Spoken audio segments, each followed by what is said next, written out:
বিসমিল্লাহির রহমানির রহিম। আসসালামু আলাইকুম ওয়া রাহমাতুল্লাহ। আমাদের এক নজরে কুরআন সিরিজে আপনাকে স্বাগতম। কুরআনের প্রতিটি সূরা এক একটি জ্ঞানের মহাসাগর। আজ আমরা এমন একটি সূরায় ডুব দেব যা আমাদের কল্পনার সীমানাকে নাড়িয়ে দেয় এবং এক অবশ্যম্ভাবী ভবিষ্যতের চিত্র তুলে ধরে। আজ আমাদের আলোচনার কেন্দ্রবিন্দু সূরা আত তাকবীর। তাকবীর এই শব্দটির অর্থই হল কোনো কিছু মুড়িয়ে নেওয়া।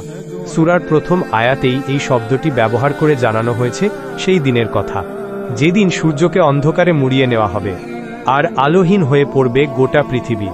এই একটি শব্দই আমাদের এক মহাজাগতিক পরিবর্তনের জন্য প্রস্তুত করে। এক নজরে সূরার পরিচয়। চলুন এক নজরে সূরা তাকবীর সম্পর্কে কিছু মৌলিক তথ্য জেনে নিই।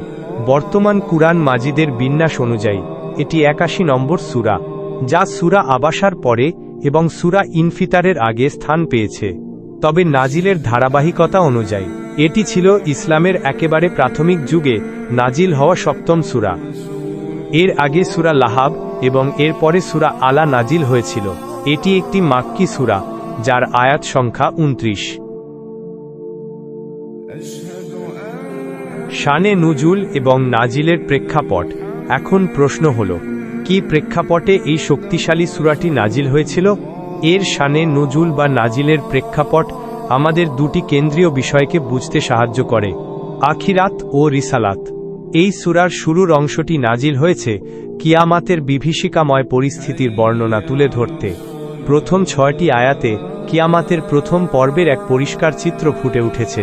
পরের ৭টি আয়াতে আল্লাহ কিয়ামাতের দ্বিতীয় পর্বের অবস্থা বর্ণনা করেছেন, কিভাবে সবাইকে জীবিত করা হবে এবং তাদের সাথে কেমন আচরণ করা হবে। কিন্তু সূরাটি শুধু কিয়ামাতেই সীমাবদ্ধ নয়। মক্কার অধিবাসীরা যখন রাসূলুল্লাহ সাল্লাল্লাহু আলাইহি ওয়াসাল্লামকে নিয়ে এবং তার উপর নাজিল হওয়া বাণী নিয়ে সন্দেহ পোষণ করছিল, তখন সূরার বাকি অংশ নাজিল হয়। এখানে মক্কাবাসীকে পরিষ্কারভাবে জানানো হয়েছে, এই কুরআনের বাণী কোনো পাগলের প্রলাপ নয়, আর তোমাদের নবীও পাগল নন। তার কাছে শয়তানের ওয়াসওয়াসা আসে না, বরং এই কুরআনের বাণী স্বয়ং জিবরিল আলাইহিস সালাম বহন করে নিয়ে আসেন, যিনি আল্লাহর একজন সম্মানিত ফেরেশতা। সূরার সেগমেন্ট এবং মেজর থিম। পুরো সূরাটিকে আমরা ৩টি প্রধান সেগমেন্ট বা অংশে ভাগ করতে পারি।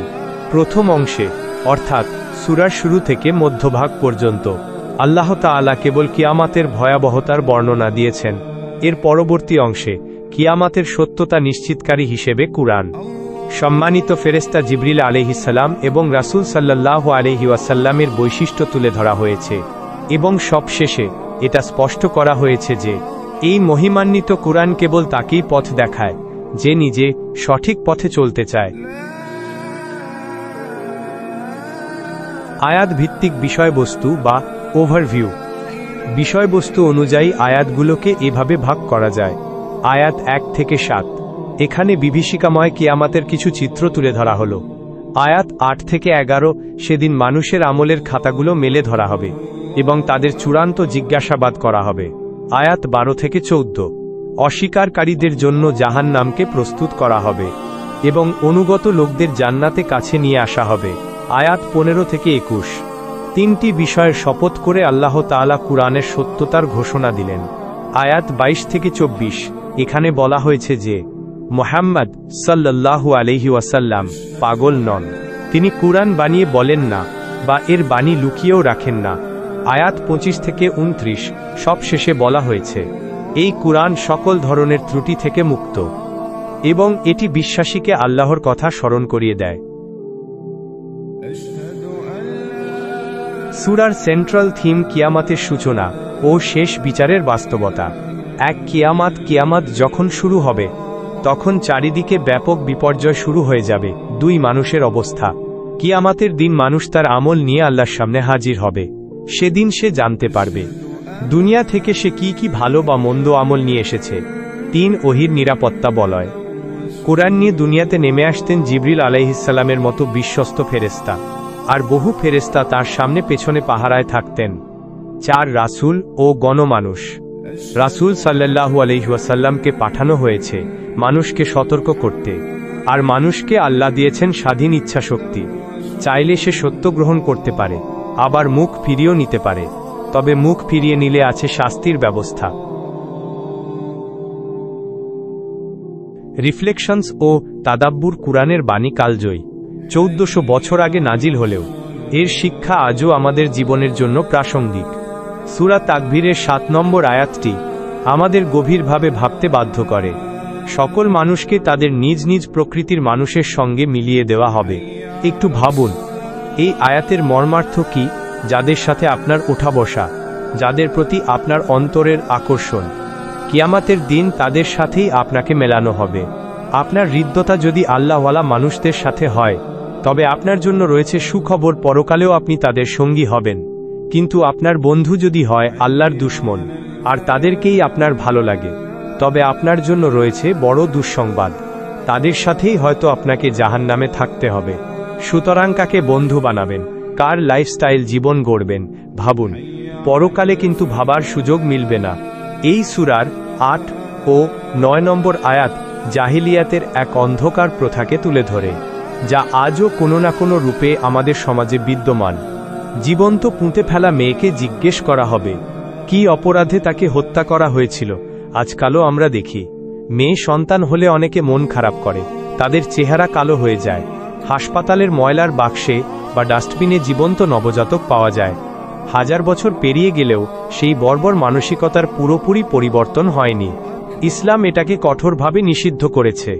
এই আয়াতটি আমাদের স্মরণ করিয়ে দেয় সেই হত্যাকারীদের কতটা ভয়ঙ্কর শাস্তিতে ভুগতে হবে। যখন সেই নিষ্পাপ শিশুকে জিজ্ঞেস করা হবে তার অপরাধ কি ছিল, তার একমাত্র অপরাধ সে মেয়ে হয়ে জন্মেছিল। ফজিলত ও আমাদের জন্য শিক্ষা। এই সূরার গুরুত্ব এতটাই বেশি যে আল্লাহ রাসূল সাল্লাল্লাহু আলাইহি ওয়াসাল্লাম নিজের ফজিলত বর্ণনা করেছেন। ইবনু ওমর রাদিয়াল্লাহু আনহু থেকে বর্ণিত, আল্লাহর রাসূল সাল্লাল্লাহু আলাইহি ওয়াসাল্লাম বলেছেন, যে ব্যক্তি কিয়ামত দিনের অবস্থা স্বচক্ষে দেখতে চায়, সে যেন সূরা তাকবীর, সূরা ইনফিতার ও সূরা ইনশিকাক পড়ে। সুবহানাল্লাহ। এই সূরাটি যেন কিয়ামতের দিনের একটি জীবন্ত চিত্র, যা আমাদের চোখের সামনে সেই ভয়াবহতাকে তুলে ধরে। সূরার শুরু শেষ সম্পর্ক। সূরাটি শুরু হয়েছে কিয়ামতের বিভীষিকার বর্ণনা দিয়ে। তবে এই কিয়ামত কবে সংঘটিত হবে সেই তথ্য আল্লাহ তাআলা জানাননি। ওদিকে কিয়ামতের ওপর বিশ্বাস না থাকায় কাফিররা রাসূল সাল্লাল্লাহু আলাইহি ওয়াসাল্লামের কাছে বারবার কিয়ামত নিয়ে আসার দাবি জানায়। তাই এই সূরার শেষে আল্লাহ জানিয়ে দিলেন, তোমাদের চাওয়া নয়, কেবল মহাবিশ্বের অধিপতি আল্লাহর চাওয়া, অর্থাৎ আল্লাহ যখন চাইবেন তখনই কিয়ামত সংঘটিত হবে। অন্যান্য সূরার সঙ্গে সম্পর্ক।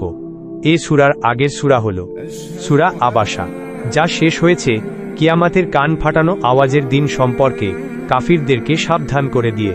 সেই আলোচনাকে পূর্ণতা দিয়ে শুরু হয়েছে সূরা তাকবীর। সেই ভয়াবহ দিনটি কেমন হবে, এই সূরাটিতে তার একটি পূর্ণাঙ্গ চিত্র তুলে ধরা হয়েছে। উপসংহার এবং কজ অ্যান্ড ইফেক্ট। সূরা তাকবীরের শেষে 27 ও 28 নম্বর আয়াতে আল্লাহ আমাদের চরম একটি সত্য বার্তা দেন। এ কুরআন তো বিশ্ববাসীকে স্মরণ করিয়ে দেওয়ার পয়গাম কেবল তোমাদের যে সঠিক পথে চলতে চায় তার জন্য। কুরআনের কাজ হলো মানুষকে আল্লাহর কথা স্মরণ করিয়ে দেওয়া, আলো আর আঁধারের পথ দেখিয়ে দেওয়া। এবার সিদ্ধান্ত নেওয়ার পালা আমাদের।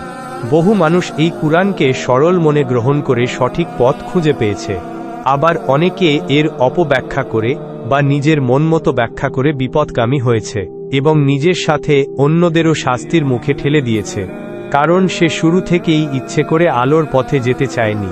এই সূরা আমাদের এক চূড়ান্ত সম্পর্কের কথা মনে করিয়ে দেয়, কজ অ্যান্ড ইফেক্ট বা কর্ম ও ফলের সম্পর্ক।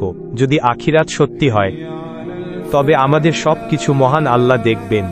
আল্লাহ যখন চাইবেন তখনই কিয়ামত সংঘটিত হবে। আমাদের কাজ হলো সেই দিনের জন্য প্রস্তুত থাকা। আজ এ পর্যন্তই। আশা করি সূরা তাকবীর থেকে আমরা সবাই উপকৃত হতে পেরেছি। যদি এই ভিডিওটি আপনার ভালো লেগে থাকে তাহলে লাইক করুন এবং আপনার বন্ধু ও পরিবারের কাছে সত্যের এই বাণী ছড়িয়ে দিতে শেয়ার করুন। এক নজরে কুরআন সিরিজের পরবর্তী পর্ব দেখার আমন্ত্রণ রইল। আমাদের চ্যানেলে সাবস্ক্রাইব করে আমাদের সাথেই থাকুন। সূরা তাকভীর নিয়ে আপনার ভাবনা বা রিফ্লেকশন আমাদের কমেন্ট সেকশনে জানাতে পারেন। আল্লাহ আমাদের সবাইকে কুরআন বোঝার এবং তা থেকে শিক্ষা গ্রহণ করার তৌফিক দান করুন। আমিন। জাযাকাল্লাহু খাইরান। আসসালামু আলাইকুম ওয়া রাহমাতুল্লাহ।